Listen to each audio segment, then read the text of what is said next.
Welcome back to the Keeping Carlson Short Shifts podcast, the only fantasy hockey podcast in the world, hosted by two people who are currently winning their Tier 1 playoff matchup. Lewis, welcome to the show. We are miraculously not facing off against each other in this week's in the first round of the Cupful playoffs, as I feel like we sort of prepped our listeners for. Yeah, I was going to say, obviously from your statement that we're both winning, we can't be up against each other. But yes, we did manage to dodge one another, which is very nice for my sanity, especially because your team is playing outstanding and my guys are doing all right for themselves as well. So yeah, glad I missed you. But if we do see each other, it will be for the finals. And how high stakes would that be? It would be. And I think it bears saying shouts out to Tom for taking down Marcus in the final week of the playoffs. I only mention this because I heard Elon mention it on the Sunday episode of the show. And in doing so, he gave Elon the bye. Elon, of course, beat me just by the tiebreaker. We had the same record. But in doing so, you just pointed this out to me. In doing so, prevented the two of us from playing each other because I jumped Marcus in the standings, and now it's we don't have to play each other in round one, and I love it for one.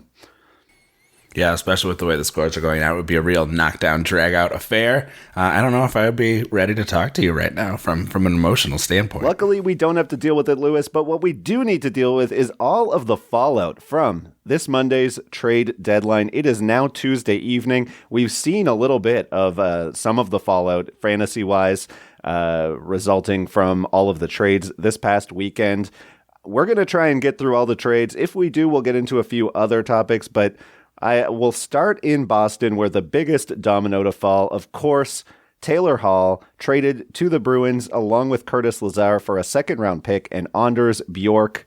On the season, Hall has obviously struggled and is pacing for a career worst 4 goals and 42 points, which I would say is, whatever the opposite of a Cy Young season is. That's what Taylor Hall is currently pacing for. Yeah. It looks like the Bruins will start Hall on line 2 with David Krejci and Craig Smith, and I could actually say I know that they will because I've watched that game, and he and that group will also feature on the team's second power play unit, which should add a little bit of punch. I know that the Bruins have never really had a dominant second power play, so maybe this gives them a little bit more balance between the top 2 units. Craig Smith continues to be productive. David Krejci has a goal. Taylor Hall, no points yet tonight, but he is a +1. Assuming, as I think we all do, that Taylor Hall will not be finding his 2018 MVP form, what level do you think he can return to with the Bruins, Lewis? So I think this is a really interesting question. Obviously, he's found himself in a better situation than he was in Buffalo. What wouldn't be? This line that they're deploying right now, I think, is kind of interesting. A lot of people around the internet have been kicking around this idea that he should be out there maybe with Pasta, so that he's got a finisher. Right now, it looks like you've got 2 nice dishers with Hall and Krejci, and you've got Craig Smith maybe to work on finishing. He's only got a shot tonight, so I think you would want to have a little more shooting from him if that's going to be the case. I think it's an interesting setup. Certainly more possibility than what we've seen him able to do in Buffalo. I do think that there should be maybe some caution. He's in here in a little bit more of a supporting role. I think you have to be when you've got the perfection line up ahead of you, although obviously it hasn't always stuck together so far this season. But yeah, he's not going to be on a top power play, but I think he's on a second power play that is capable of scoring, which sometimes has not been the case for Buffalo's as well. I like it. I think it is an improvement. I don't think it is going to be massive, except in comparison to what we've seen Hall put together so far and be on this 42 pace. I feel like he could definitely pace for 55 moving forward, but I'm kind of cautious to go beyond that as a guess. So if you look into Hall's numbers, definitely a lot of reasons to suspect that he'll start trending upwards. Career low 2.3% shooting, virtually impossible to keep that up. His 5-on-5 shooting, on-ice shooting percentage is also unsustainably low. I mean, at least in part, you have to assume that that's because he was playing with total scrubs in Buffalo. Craig Smith actually is a shooter, but more of a volume shooter than a particularly accurate one. So I do find it a little bit confusing as to why they don't want to try Pasta playing with Krejci and Hall. I just think, to me, what we've seen from Hall, where we've seen this like huge fall off, is that he doesn't have any finishing skill at this point, it seems. It's never really been a specialty anyway. I mean, he only finished above 10% shooting once over the past 7 years, which was his MVP season. And when you look at his numbers, the number that stands out this year, I'd say, is his shot rate, which has dropped drastically. He's at a career low 7.5 shots per 60 minutes. Prior to this season, he'd been above 10 shots per 60, 8 of the last 9 seasons. Even last year when he had fallen off from that MVP form, he was still shooting more than 3 shots a game, and that's dropped to 2.5 this year. So I don't think the absurdly low goal totals are sustainable. I think he should pace for more than 4 goals over 82 games. I mean, those are Will Butcher numbers right there, 4 and 40, 44 points on the year. But I am going to be watching that shot rate, I think, the closest to sort of determine how high I think he can go and whether his production or lack thereof in Boston is sustainable. That finishing problem, though, is like I said, that's why I would want him with Krejci and Pasternak. I'm curious if we have to wait long before we get to see what that looks like. Boston not exactly lighting the world on fire against Buffalo tonight. If I had to guess, like I said, I think he'll trend upwards in the shot department. His shooting percentage will definitely improve, but I think we're most likely looking at a player who, barring significant deployment improvement, has a 65-point ceiling. Yeah, I think that sounds about right. And we're talking pace for the remainder of the season, yeah? Yeah, I mean, yes. I don't think he's going to go, unless things turn around and he goes point per game and finds the perfect line for him here. I'd say that his ceiling is probably 60-65. I bring it up because I think we're going to be talking about all of our players kind of in this framework. So I just want to establish it here so that we're clear at the start. But yeah, you're absolutely right. You would hope to see that they were doing a little better. Ullmark, left the game here in Buffalo, and they're up against Tokarski. You'd like to see him have a little more than 2 goals. There's still time, certainly. Coming up, we'll talk more trades. You're listening to Short Shifts. Welcome back to Short Shifts. Lewis, we are going to continue talking about the next biggest, I don't know how to speak anymore. It's been such a crazy week. The next biggest trade from this week's deadline. Why don't you walk us through this one? All right. Well, the second tradiest trade of the day came between Detroit and Washington, as Detroit sent Anthony Mantha to the U.S. Capitol in exchange for Jakub Vrana, Richard Panik, and a first-round pick in 2021 and a second in that stacked draft coming up in 2022.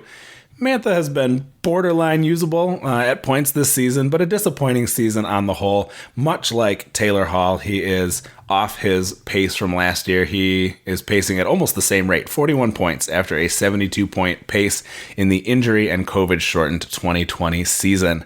The Caps tonight started him with Nicholas Backstrom and TJ Oshie on the second line, as well as a second power play unit where he will headline along with Tom Wilson. Very successful outing for the Caps so far. A nice start for Mantha with a goal and an assist so far with a little bit of time still to go. So nice to see him settling into his new role, and I'm sure enjoying winning, or at least being in the lead in some of these games. We have not seen Detroit's lineup with Vrana yet. He's also seen a downtick in production this year, although not as drastic. From a 62-point pace last year to just 53 this season. He was recently healthy scratch for a pair of games. But Ben, I want to start with Mantha. Obviously, an awesome start so far in Washington. How close to last year's 72-point pace do you think Mantha can play for the remainder of the season? Yeah, with Mantha's fall off, I can't help but wonder how much of it can be attributed, and I can't believe I'm saying this, but to the injury to Tyler Bertuzzi.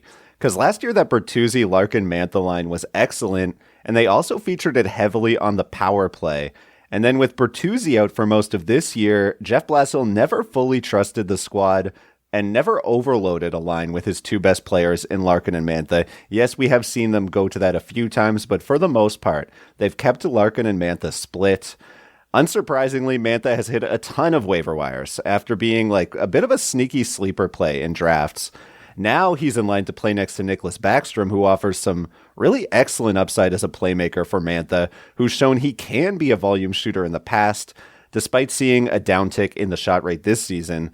I think that's enough to turn around his miserable point pace this year, and we've already begun to see that. What a snipe on that first goal in Washington.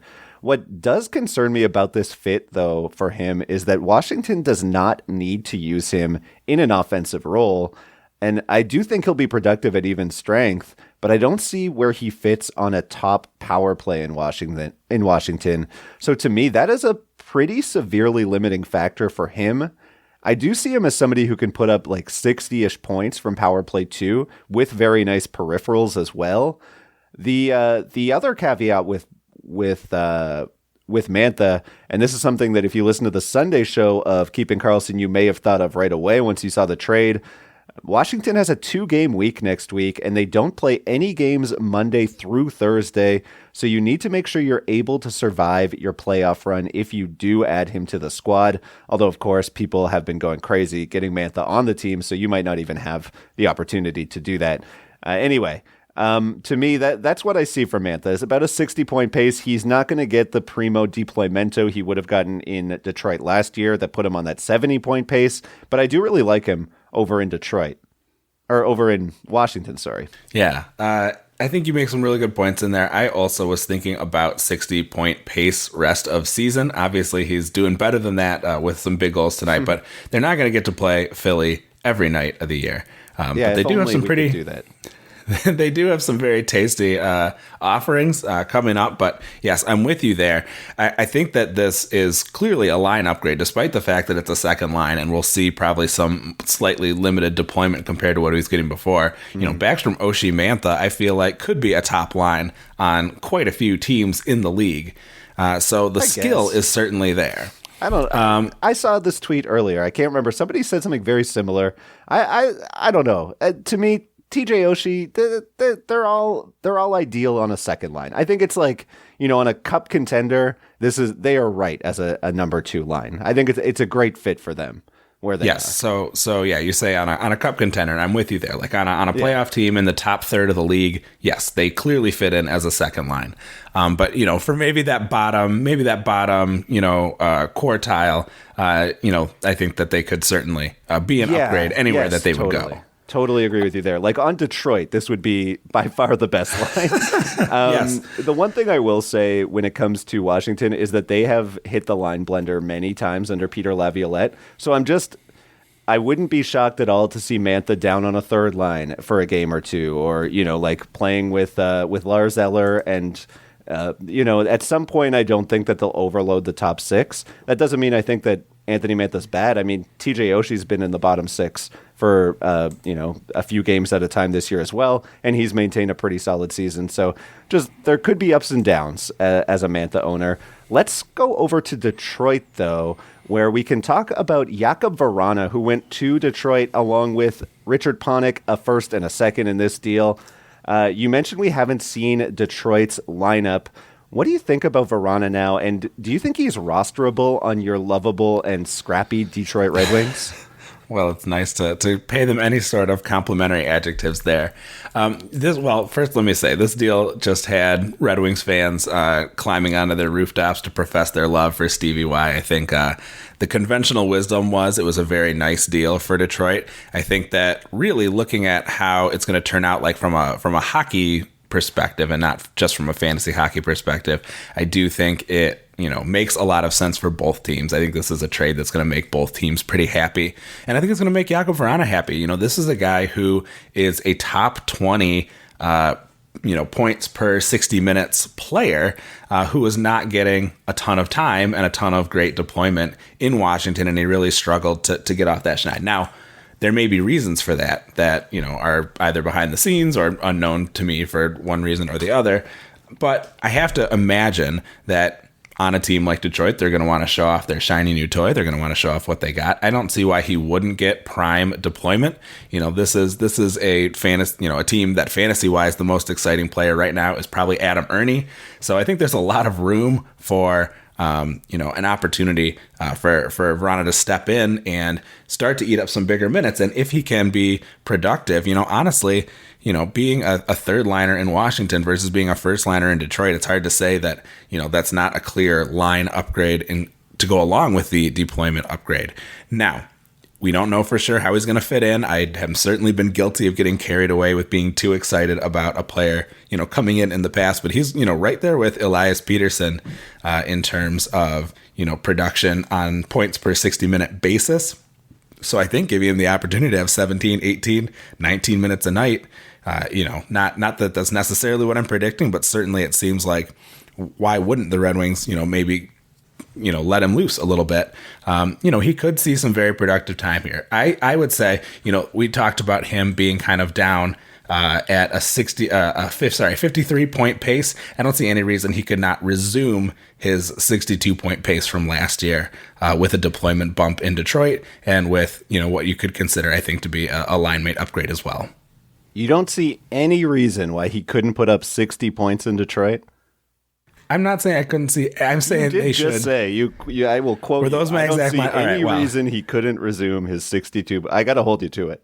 Okay, well then fine. I'm there. Yes. Why not give him the time? Why not give him the minutes? All right. And give him the opportunity to. Let me make my case here. I'm ready. You mentioned the points per 60. Absolutely. Long been seen as somebody who can who does put up fantastic point rates in limited minutes, has been a top 20 player by points per 60, which we typically look to as a stat that can show us players who could be producing even more, who might be primed for a breakout if they can get that uptick in minutes. He reminds me so much of another winger from that 2018 Cup-winning team, Andrei Burakovsky, who has really excelled as a scorer in very limited minutes, but who coaches seem reluctant to try out any higher in the lineup. Vrana does have suspect defensive numbers, which is why I think that, as a fantasy owner, this trade looks like such a slam dunk, right? Because it's like, Mantha's not that much better than Vrana. I wouldn't, if somebody made that trade in fantasy, I wouldn't bat my eye at it.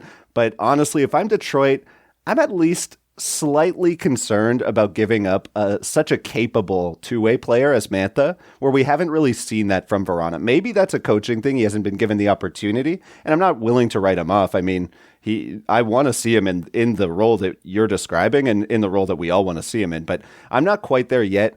Those defensive issues are why I would assume that Vrana has struggled to move up the lineup with Trotz and Reardon and Laviolette. So, I mean, I'm not a coach. I can't tell you why players like Vrana or Burakovsky don't get improved deployment when they're succeeding. But, from playing fantasy hockey, I do feel somewhat adept at guessing how coaches will use players. And that's why I'm concerned with Vrana as a fantasy asset, because Jeff Blashill, the 2 words, Jeff Blashill, one of the more annoying coaches when it comes to deployment for fantasy managers. I'm old enough to remember, Lewis, when Anthony Mantha was out here playing Power Play 2 behind Michael Rasmussen and recent breakout star Adam Ernie. So do I have any reason to guess that Vrana will be able to get better deployment in Detroit while Blashill is still there? I have questions. We will see. If he comes out and he's getting 17, 18 minutes a night, then I will be very excited. But for now, the supporting cast is significantly worse than it was for him. I mean, he was playing most of his minutes this season. His most common line mates were Backstrom and Wilson. And he's going to a team where maybe one player is of that tier, right? So I think he's probably still a 50-ish point winger who I'd only really stream in if he fit the schedule well and there weren't better and more obvious options available. All right, well, we will. Remains to be seen, I suppose, how this all turns out. I'm hopeful for the opportunity for him to finally get a chance to shine. My hope is that, Steve Yzerman picked this guy looking at somebody who, he could get at a discount perhaps because he hasn't been living up to his potential. So, I think that potential is there. The question is, can he reach it? Can he achieve it? And I'm not trying to sound like I'm against Stevie Y making the bet. I think it's a fine trade. But like, I definitely think that he did well for his team, and adding assets for Mantha, who presumably has a shorter window as a guy who throws the body around quite a bit more than Vrana. I think Vrana, even though he's only a year younger, I think he'll age better than Mantha. But I just don't think, like, I'm not ready to say that Jakub Vrana can be a guy who drives a line on a team in Detroit. And I definitely don't trust Jeff Blashill to use him in top line minute role. We did have one question on the Discord, Lewis. Folks wanted us to compare the two big names to move in the trade deadline, Taylor Hall versus Anthony Mantha. I think that tonight's results sort of tip our hand. It's tough to pick against the guy who had a multi-point debut on a team that blew Philadelphia out of the water, but maybe you'll go against the grain and tell me why you think why Taylor Hall might be a better option. So a reason that Taylor Hall, I think, could be a better option is because he could ultimately end up with the superior line mates if he has the opportunity to be feeding David Pastrnak. But I think that is the whole bet there. I think that it all boils down to whether or not he has the chance to go out there with Pasta or maybe with Marchand if he can find somebody who's going to be a reliable finisher. I think that's the argument that you make in favor of Hall being superior on a points per game basis than Mantha. Is sort of Boston rediscovering its offensive punch. The fact that they are not really there in this game against Buffalo suggests that we may see those lines shake up, and maybe we will get a chance to see those two deployed together. I think that's the case that you make. I'm with you that I think it's very difficult to go out and say, well, Hall's going to be more successful than Mantha, given Mantha's multi-point night, but that does involve, a goal from that second power play. Yes, he had a nice snipe, so I love that. That's probably not something you're going to see from Taylor Hall. That's sort of what is crossing my mind as we think about how these two may compare. But I think, it's a really tough call. I think it's really interesting that they're both on bad teams, both on the same pace. I guess I want to go with Hall because, like you said, there's nowhere for that shooting percentage to go but up. And he does have the opportunity to get out there with Pasta. So I'm talking myself into this, actually. I think I'm going to go with Hall having the superior points per game for the remainder of the season, despite the fact that Mantha obviously came out and took an immediate lead in that contest. I feel like you're maybe doing me the favor of trying to talk yourself into Hall because you could tell I'm leading Mantha, which I did take the Mantha side before this game tonight. I feel the need to say that I'm not just switching because Mantha had the big game, but I just think Mantha is. I see them both as 60-ish point guys, as I said before. I just think Mantha will fill more categories and provide that safer peripheral floor. But I do agree it's actually really close, and I think what you kind of hit on a little bit at the beginning of your comment there is that if Taylor Hall can get on the top power play in Boston, then he has a chance to turn into a fantasy superstar again. We didn't see it yet. They've decided to keep Brett Ritchie up there. One player I do want to mention while we're talking about this Boston power play, Mike Riley, traded to Boston from Ottawa. We mentioned him last week. He had 18 assists on the year to start a really excellent start from a guy who was like 2% owned in fantasy before the trade. Is getting a look on the top unit while Matt Grzelcyk is out. Do you think he has a chance of keeping that deployment when Grzelcyk returns?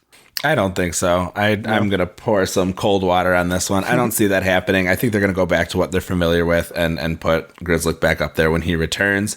I think it's a nice idea. I actually think Riley gets a bit of a downgrade here, potentially. Oh. He was on that hot run. I think what's going to mask what will make it seem more pronounced is that he was on this really nice run in Ottawa where he had a bunch of games in a row with an assist.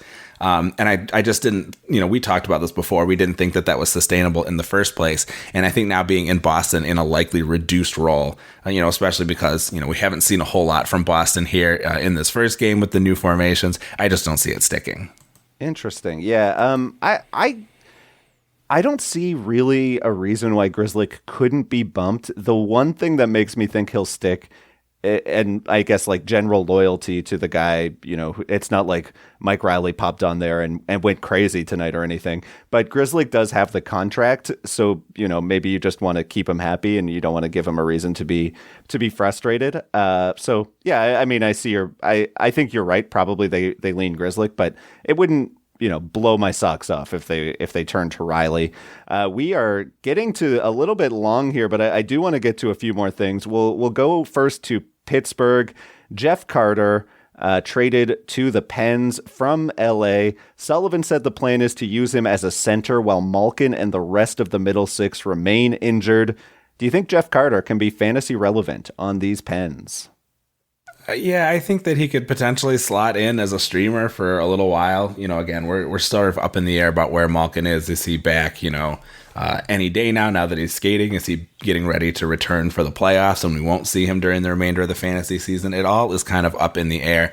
I think that, if Kapanen can come back, he could have two solid wings with Kapanen and McCann or Zucker or however they sort of break it up. It certainly is an opportunity. The difference, I guess, with him and Evan Rodriguez is you have kind of a young gun Evan Rodriguez and sort of old and busted Carter. Can he recapture some of the magic? I think he's interesting. I think I would wait a couple games to see if, I like that Sullivan says that he has this plan for him. Is that really how it shakes out? How long will it be? Will he have any exposure to either of the power plays? That all remains to be seen. And I think that he is a kind of option that maybe in a deeper league I would take a look at.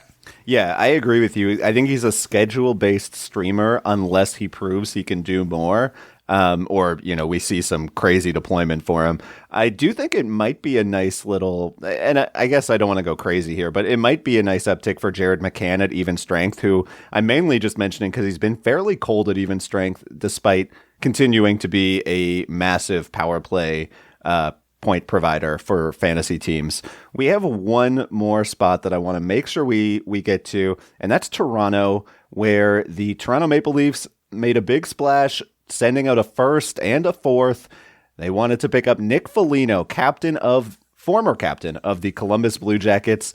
I think he's probably a depth piece, and I think he's also there for defensive reasons, right? Like that he's a bit of a defensive specialist.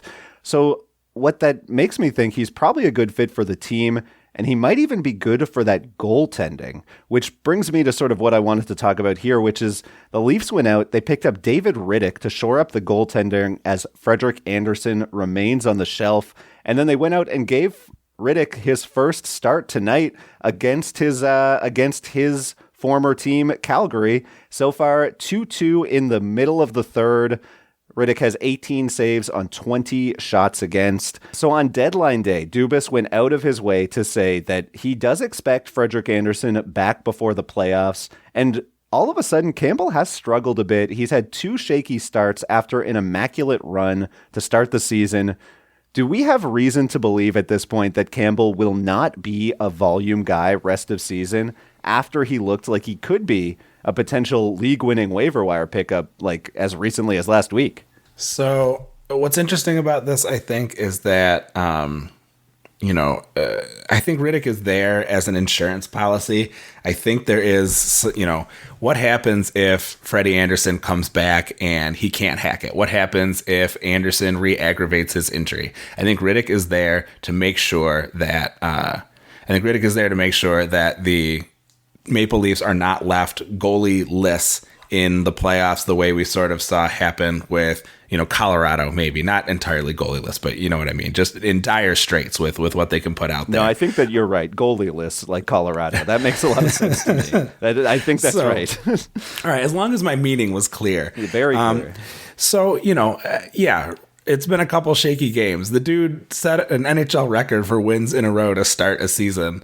I think that, obviously it's kind of weird situation with talking about starting the season, but he had a very impressive run. He's going to have stinkers on occasion. This is like when we talk about a goalie who, or not, I'm sorry, not a goalie, but a defenseman who kind of goes on a run and that goes quiet for a long time. It's like, well, if you're going to average, a half a point a game, there's going to be a lot of games where you simply don't score. They just happen to come in a row. 2 bad games in a row after a bunch of outstanding starts, I don't think changes the mathematics of their decision making very much. I think Rittich is there to protect them in case of disaster.